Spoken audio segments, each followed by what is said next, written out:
One of the reasons I really like teaching kids about capital resources, and when I'm talking about them, I'm talking about skills and knowledge, capital resources of your human capital, not your financial capital. But once you teach kids about human capital and that their skills and knowledge they can take with them anywhere they want, doesn't matter where they are, I think that's one of the keys to getting kids to be interested in school. Is school, there's a reason we're going to school. We're improving our human capital. That means that you will have skills, knowledge, and habits that you can carry on with you no matter where you go, and you'll never lose them once you have them. So I think that's important to talk to kids about too. The title of our chapter book is called 13 Habits That Made Me Billions. And the kids, they are just so excited. When they coming to class, they know that they're going to have this class. They're talking to each other saying, hey, we're going to learn about a billionaire. And I was questioned yesterday and asked, well, you know, wasn't I overdoing things a little bit having that term billions in there, and was that really appropriate? What's your thoughts on that? Well, it's an attention-getting mechanism, so kids are kind of know what that is. But probably when you talk about it, I think you teach kids early on that they through compounding interest, they can be a millionaire. Everybody can be a millionaire if they start saving early and we have compounding interest.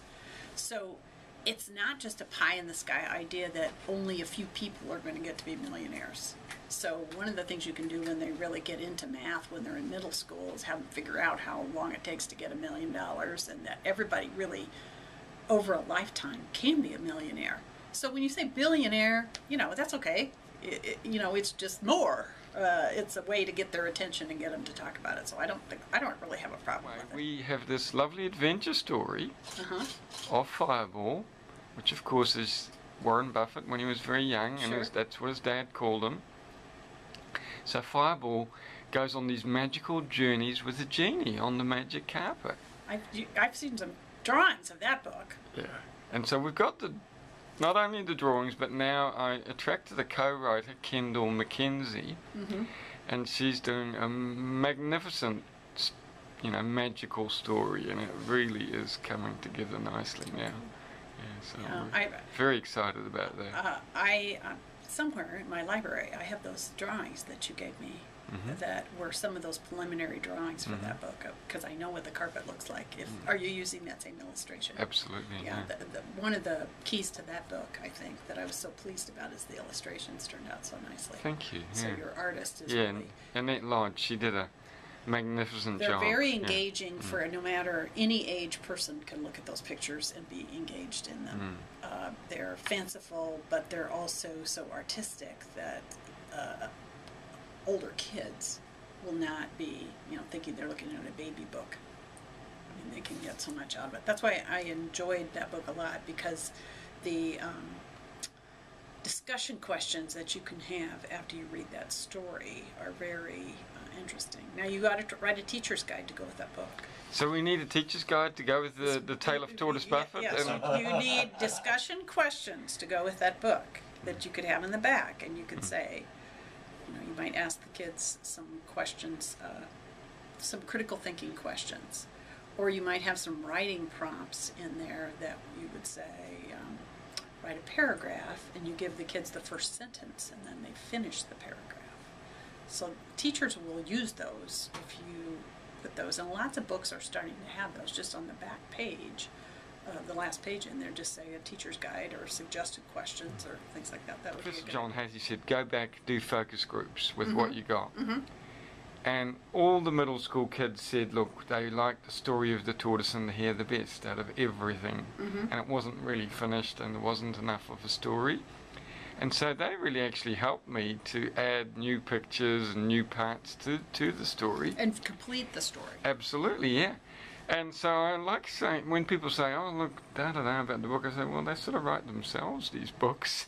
Because, like, you know, so many people give ideas and the kids have contributed so much. Sure. But what do you think the fact that we've got such a childish story for a middle school audience. What's your thoughts on no, that? that doesn't bother me because the students. Let's see, that's kind of a universal fable that many cultures have some sort of fable about the fact that hard work gets you ahead, and being less lazy or being not as productive, you don't get as far ahead. And there's many cultures that have a fable like that, and that's part of a middle school learning or literature series, is to look at fables across different countries. So I think it's perfectly appropriate.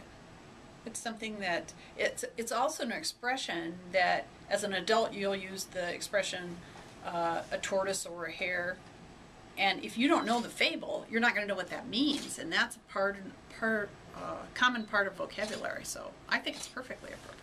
Well, what's really excited me as I've gone along, I've spoken to Indian people, Chinese people, and they all know the fable. Absolutely. And it's a universal truth, so to speak, you know, that all people should know about. So I think that's perfect. When they're taking school time to do some of these things, they need to be able to say, you know, I'm using this time to read the story, and this is my direction I'm going. So they don't just read the story and put it down.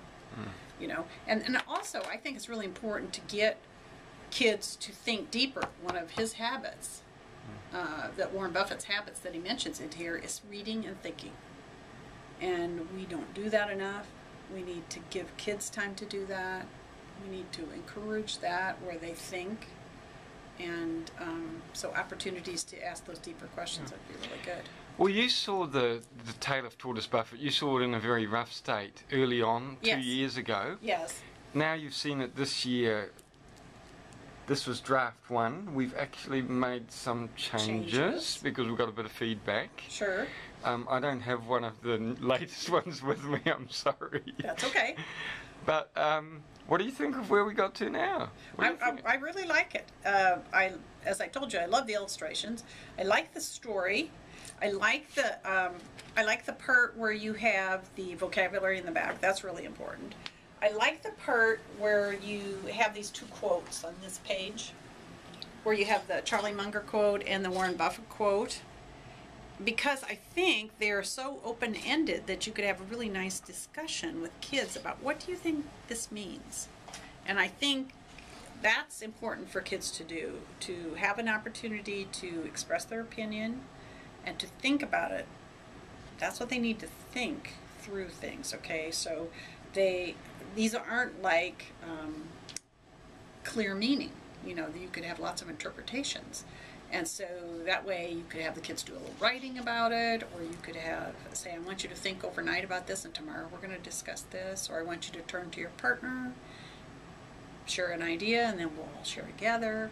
But any of those thinking skills are really valuable, and that's a very nice news. About my qualifications, as I said, I've been in economic education for 25 years now, and I have had the privilege of writing curriculum guides for K-8 teachers, several of them economics and math, economics and geography, economics and children's literature, economics financial education for grades 3 through 5. So I've been doing quite a bit of those kinds of works for the National Council on Economic Education, which distributes that curriculum across the country. So that's been a really nice possibility. And we have great school districts here in the Omaha area that are very interested in teaching economics and finding out a good way to do it. So I've just been real fortunate to find a good spot to land, and I have excellent people to work with.